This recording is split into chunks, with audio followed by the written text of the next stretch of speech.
All right, guys, welcome back to the channel. As you can see, we have a very special video for you guys today. We have Emily and Richard from the Armed Attorneys joining us to discuss FRT. So welcome to the channel, guys. Thank you so much for being here. Oh, awesome. Thanks Yeah, for having thank us. you. Yeah, absolutely. So I have a list of questions that I came up with myself. I know there's been a ton of questions from just people in my comments in general, like are FRTs back on the menu?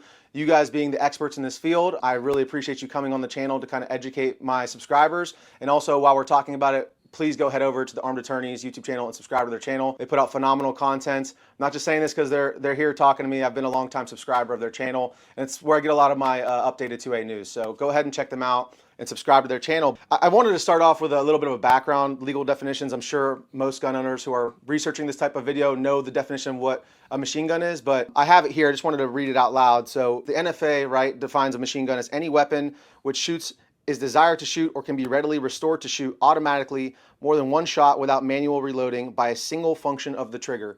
And that last portion being really what's been cited by Judge O'Connor in the recent ruling. And again, I'm getting ahead of myself here, but I wanted to just throw that out there at the beginning. Is there any other part of that I missed? I mean, that's the key. That's the important part. And it seems like it's a very clear definition, which is why, I mean, we have been floored up until recently when the Supreme Court finally did the right thing. And we've been floored by the tendency of the courts to completely disregard that definition and label things as machine guns, which obviously we're not. Yeah, and that thing I would add to it is, what makes this so complicated for the uninitiated is, the only legal machine guns in circulation are those that were, in circulation and registered prior to 1986. So we have this kind of limited pool of machine guns. A lot of people say, hey, machine guns are legal. No, there's a legal way to get a machine gun. It's very expensive. Yeah. But, seeing alternatives that, maybe scratch that itch that are legal, FRTs, and that's what we're going to be talking about. And not going to cost an arm and a leg. Yeah, not going to cost an arm and a leg. I mean, exactly. It's nice to see. 100%. I mean, there's an ever dwindling supply and an ever increasing demand for pre-86, machine guns. And so to say they're legal, it's legal just for the elites, I would say, because for myself, people who have a mortgage, people who have families, they really can't afford to go spend upwards of $20, $30, or even $60,000 for some auto sear kits to drop into their AR-15 lowers. So I would agree with that 100%. And that's why I'm so excited about the FRT situation and the way the courts have been ruling lately. I guess, what is the ATF's argument for defining the FRT as a machine gun? Yeah, so this really actually started under President Donald Trump. Mm-hmm. And, typically what we have two kind of things that gun owners need to be aware of. First, we have the United States Code. That's what's passed by the Congress. And then we have the Code of Federal Regulation, which is, in most instances, and up until very recently, just mirrored the United States Code. This is how the administrative agencies are going to implement the law. The executive branch is going to implement the law. And that's because, Congress isn't going to spell it every single detail. Well, when it comes to criminalizing something, well, that's really important. And so what we've had happen recently is the Code of Federal Regulations has started to deviate from what Congress has passed. And that's exactly what happened with FRTs and bump stocks. And they went in and tried to shoehorn some additional language in and what qualified as a machine gun, and it swept up those items. Right. And that's, I mean, you'll have to think back, because I think this was 2017. It was in the wake of Las Vegas. And so the Trump, even though the Obama administration actually, the ATF under the Obama administration had looked at bump stocks, determined they were not machine guns. There was still one bullet discharge for one function of the trigger, therefore not a machine gun. And it was actually the Trump administration who ordered a review of that with an eye towards classifying bump stocks as machine guns after that 2017 incident. So that logic, so goes bump stocks. And then the court said, sure, no problem. Up until the bitter end, the court said that a bump stock was a machine gun. And so then that's the logic the ATF took to say, well, if that's a machine gun, then so's an FRT. Yeah, if we can step on this, we can also step on that, is essentially. And I'm a one-issue voter, as I'm sure a lot of my viewers are. I vote based off of purely who is going to protect the Second Amendment.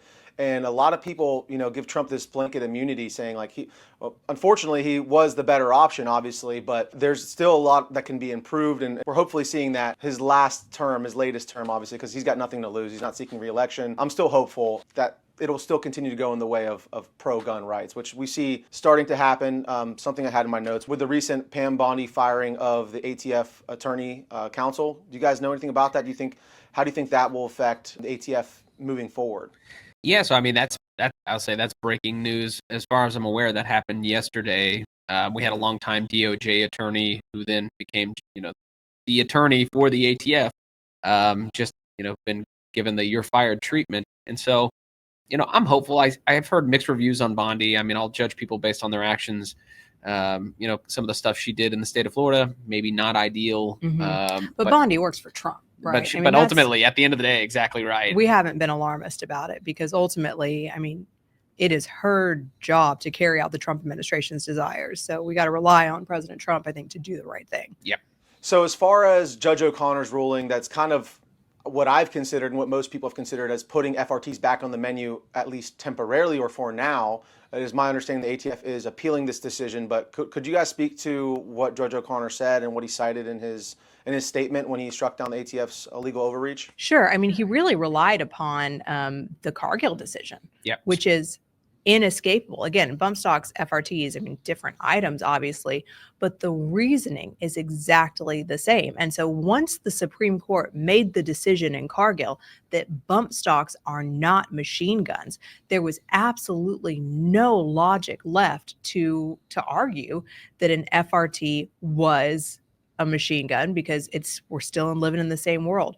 One function of the trigger, one bullet expelled, which I mean is phenomenal. And actually, that's the world we're going to live in now. Because I mean, do you want to update on sort of what's going on? Yeah. So I mean, there's two things. I'm going to add one thing, and then we'll talk about the update. But the other kind of thing that has changed in the meantime since Cargill is that we have had the Loper Bright Enterprises case, which has struck down Chevron deference. And for those who are not familiar with that term, Chevron allowed administrative agencies to interpret what the United States Code meant. And so whenever they are writing, hey, this is how we're going to enforce the law, deference was given to the agencies to interpret the law.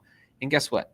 Agencies aren't a great source of interpreting their own rules, especially when they're writing them. And it has been restored to the judiciary. And so now going forward, there's even a heightened standard that we're going to be looking at, depending on the arguments that are going to be made. Hey, guess what? It's not up to the agency anymore. They don't get to interpret this stuff. The Congress defined a machine gun. And I think this is a great example of, all right, the Congress defined a term. I cannot see it is inescapable for an agency to go and try to redefine it. I mean, that's if they have an undefined term, all right, maybe we can have that discussion. Let's talk. Yeah, but it could be the judiciary is going to be interpreting it, not the agency. So here we have a definition of machine guns. Agencies, their hands are going to be tied on this stuff. And so the update, right now, it looks like the ATF is calling calf rope on this stuff. We have, and the case that we're talking about in the background is the National Association of Gun Rights v. Garland, and this had to do with forced reset triggers and their legality. We have a decision out of the Northern District enjoining, protecting all these plaintiffs, holding back the ATF from enforcing this machine gun ban on FRTs. And it looks like they have given up, in my opinion, because they have just recently said, hey, guess what? We're going to start processing letters. Remember all these folks turned all their FRTs over to the ATF to be in compliance with the change in the rule. Well, the ATF is starting to mail out letters to folks saying, here's how to get your FRT back. Here's how you get it back. So I'm thinking they're giving up on this thing. Yep. Yeah, that is amazing news, certainly for the Second Amendment. And I agree wholeheartedly, obviously, with everything you guys said. It's just very encouraging. But if I wasn't mistaken, didn't the ATF appeal this to the Fifth Circuit Court of Appeals, and then they got a letter back already, kind of giving them little to no hope based off of what the judge said? Is that true, or am I making that up? It could be very well possible, but change in administration, change in who's going to be arguing these cases, change in positions.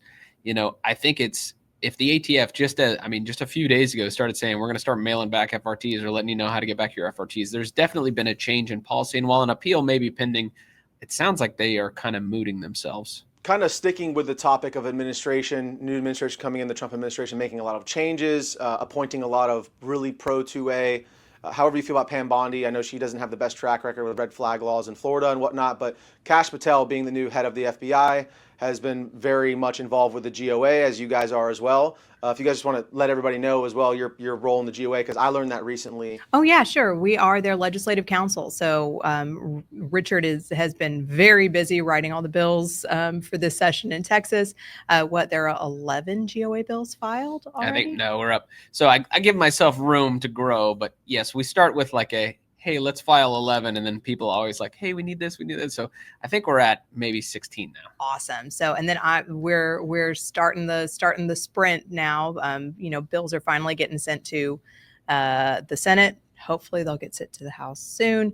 I'm heading up next week to sort of try to badger a bunch of lawmakers into voting how we want them to vote. So GOA is a great organization. We love being a part of it. Yeah, and I would say, GOA, if you are a Texan, GOA, please join Gun Owners of America, Texas. It does help support the work that we're doing. It goes a lot. It takes a lot of work to track all these bills, write this legislation, find sponsors for these things, go up to show them, testify in committees, keep everybody informed. So it's a very resource-intensive labor of love of ours, but we really need your support. So join Gun Owners of America, Texas. And, I'll say GOA has a fantastic track record here in the state. And so, lawmakers really pay attention when GOA comes in and testifies about something. It means something. And I like Texas because all the gun groups, we all get along and we all work together. And so there's also a ton of other great groups out there that have written fantastic legislation, stuff that we absolutely support. And so there's a lot to... It's a target-rich environment. That's my vocabulary word of the month. First of all, thank you guys for all the work you do, because as a local Texan, it means a lot to me. I just watched your video. I think you posted a day or two ago, maybe 3 days ago, about all the new bills you guys are introducing. So that was very exciting. And again, thanks for all that work, because it's going to affect me personally.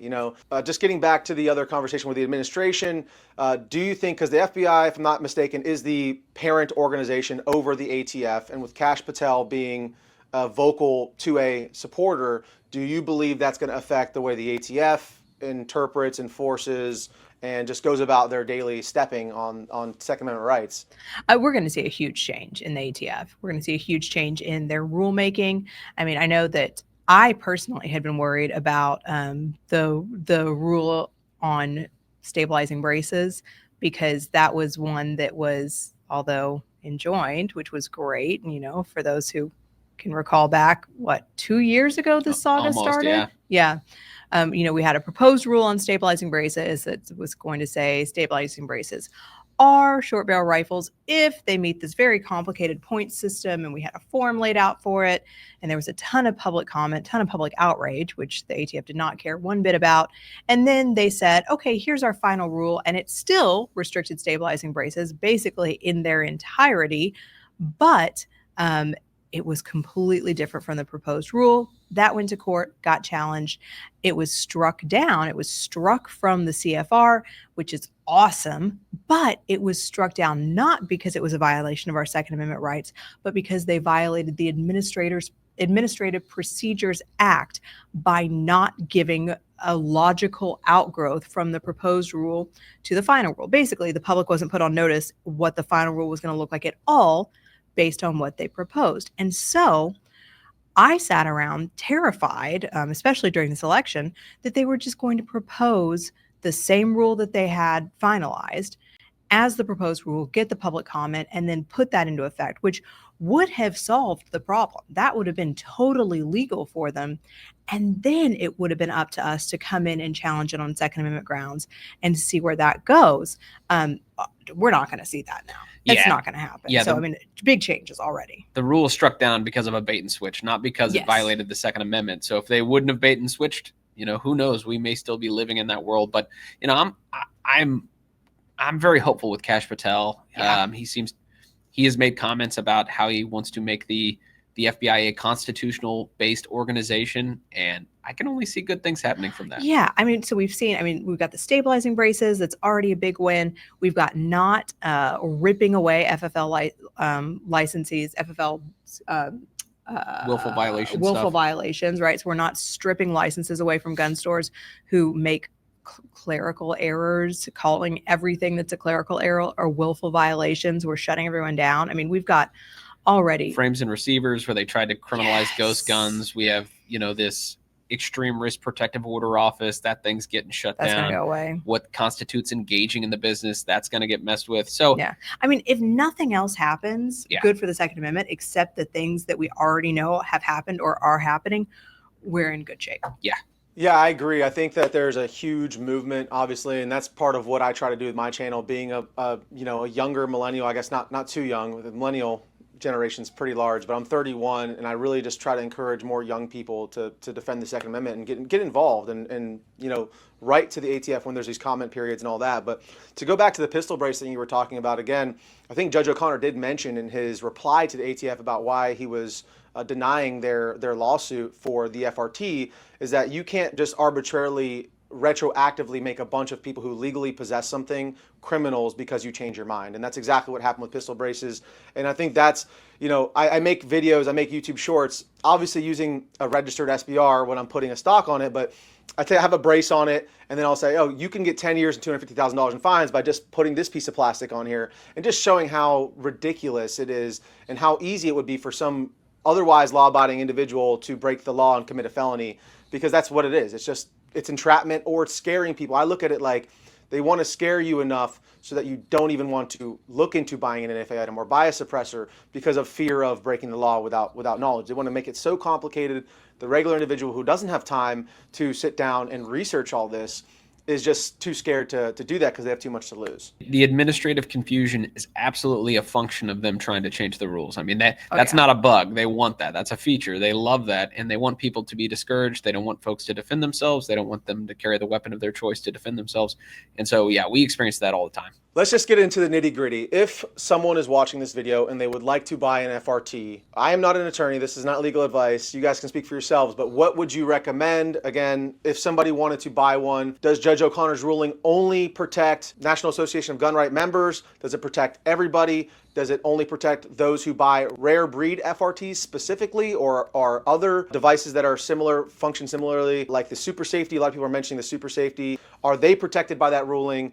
Well, right now, everyone is protected. The ATF has been enjoined from this activity. So as long as, and I'll give this caveat, as long as we are talking about a true forced reset trigger, make sure that what you're purchasing is not actually an auto sear, because that's a big problem. But if in fact, and I know they're getting real smooth and they're doing their jobs better and better, but if in fact we still have one function of the trigger for one round expelled, then how fast can you get your wallet out of your pants? Sure. Go buy one. Go buy anything you want. So and that relates to federal law. And the caveat to it is some states have taken this step in criminalizing these things. The one example that jumps to my mind is Florida. Florida has a very vague, in my opinion, law that says basically any device that accelerates the rate of fire, banned. So that could be a bump stock, that could be an FRT. The Northeast has done it too. Yeah. So so federal law, fine. Make sure to confirm your state's law, see if they have any of these, if they have their own state level bump stock ban, or if they have their own state level kind of acceleration ban, which they have in the state of Florida. So assuming it's legal on federal level, assuming it's an FRT, assuming it's legal on state level, you should be fine. And then apart from that, and I know some folks who wish they had done this whenever the first FRT ban went around. As Emily likes to say, cash only, no papers.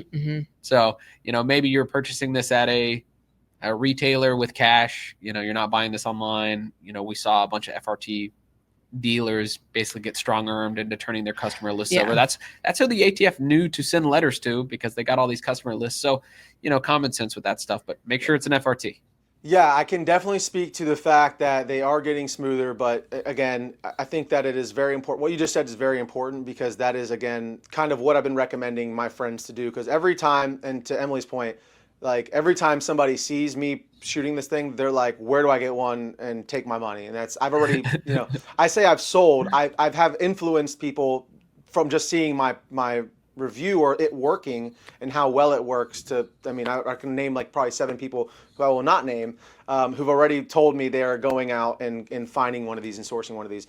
So it sounds like everyone is protected. It's not just the rare breed branded trigger. It can be anything as long as it is actually resetting the trigger every time the bolt carrier group cycles. So therefore not meeting the legal definition of a machine gun. Exactly. Yep. So let me just throw this out there, because we have seen some some more influential YouTube channels than my own. Your own, I think, do have a lot of influence, and I think that our Congress members, our lawmakers are actually watching these videos and listening to people. If you had one piece of advice to Kash Patel or whoever gets appointed as the new ATF director to ensure that moving forward and future administrations can't weaponize these agencies against us, what would that advice be? What would that look like for a permanent stay, let's say, or a permanent halt to the overreach that we've seen in the past 4 or 5 years? Well, I mean, they're already doing a good job by, I mean, draining the swamp. I mean, that's really what's happening. There is so much work being done right now in cutting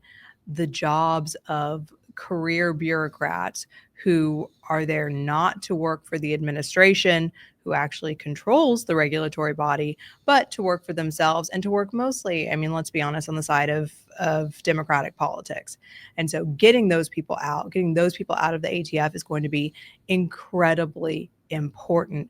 You know what the other thing we need to do right now that would really help protect us in the future? Because the problem is, given the nature of the administrative state in this country, which has become a gigantic monster that the founders never intended, we have a lot of fear administration to administration, because the ones that come in who want to use the ATF to really put their boots on our throats and on the throat of the Second Amendment largely are going to be able to, 4 years from now when they come in, 8 years from now when they come in, a direction to the ATF to shred all those FFL records would be an amazing start to, I mean, it's not a permanent protection, but boy, it'd take them a long time to rebuild that.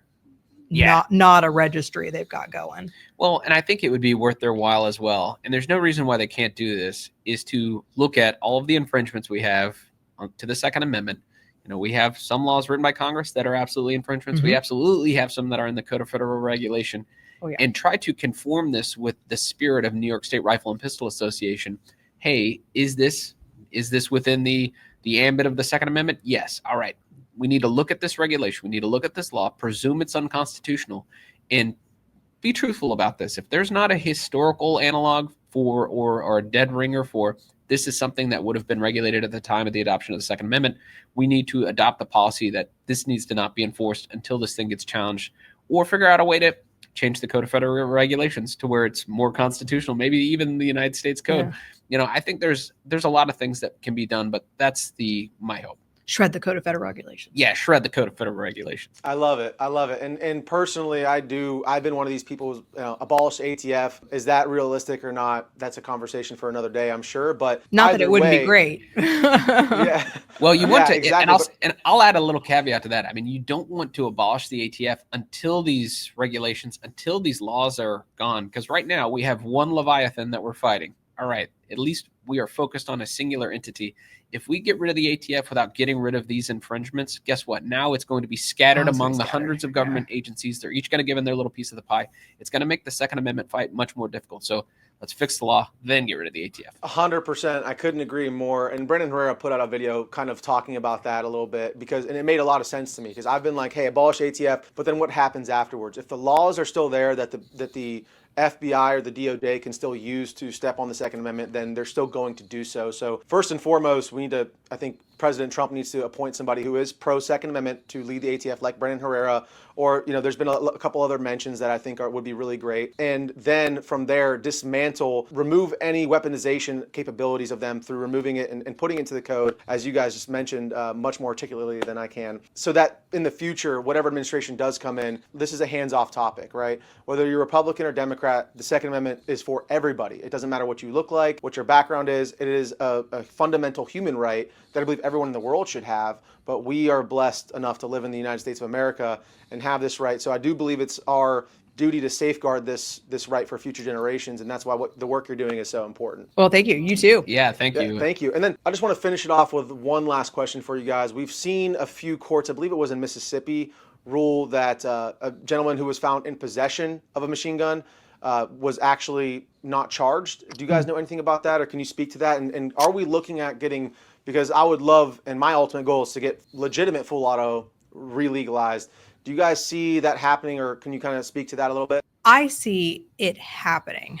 It's not going to happen based on the cases we've had thus far, because they've primarily been as applied constitutional challenges. So this specific guy in his specific circumstances, the law was unconstitutional as applied to him. We haven't had anybody yet say the law is unconstitutional as applied in every circumstance to everyone. Does that mean that it's constitutional? Not necessarily. We just haven't had a court say it yet. But I think the reasoning that have come up, that Mississippi case that you're talking about, awesome. The reasoning that is coming out in these cases is just spot on to get us there. I think that was wonderful information. I really pray and hope that that happens sooner than later. But obviously, for that to happen, there has to be someone to be made an example of, right? Which is always the fear.